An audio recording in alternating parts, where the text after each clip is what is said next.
Sağlık Sen'in gelenekselleştirdiği kan bağışı organizasyonunun önemine değinmek için burada toplanmış bulunuyoruz.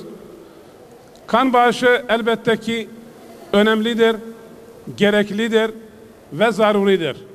Biz sağlıkçılar özellikle de işin merkezinde olduğumuz için ne kadar önemli olduğunu çok daha iyi biliyoruz. Bu anlamda her yıl bağışlayabildiğimiz kadarıyla bizler başta olmak üzere insanlarımızdan kan bağışı dileğinde buluyoruz. Dünya pandemi süreciyle mücadele etmekte. Covid-19 virüsü varyantları devam ediyor. Bu anlamda sağlık çalışanlarının da bir iki soruna değinmek istiyorum bu vesileyle.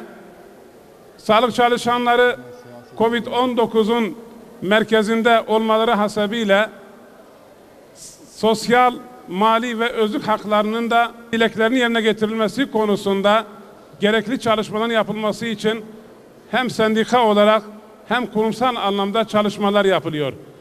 Tabii ki bu çalışmaları bir an evvel sonuçlandırmaları ve sağlık çalışanlarının refah düzeyinin düzelmesini istiyoruz. Malum kan en önemli hayati organlarımızdan birisi. İnsanoğlu zekasıyla birçok sağlık alanında icat yaptı. Yapay kalpler üretti, yapay solunum cihazları üretti, yapay organlar üretti. Fakat kanı hala üretemedik. Kan hakikaten olmazsa olmazımız. Herkesin başına gelebilecek olaylarda hazırlıklı olmamız gerekiyor.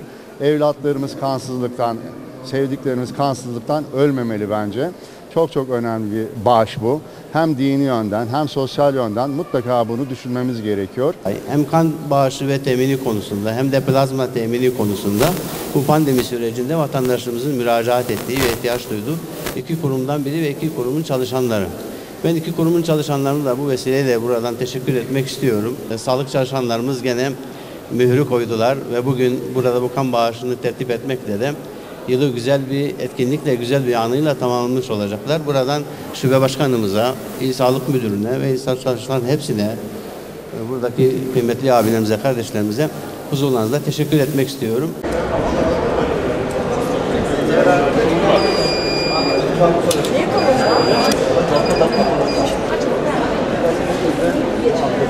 Aynı almayın ikisinde. Şöyle biraz daha.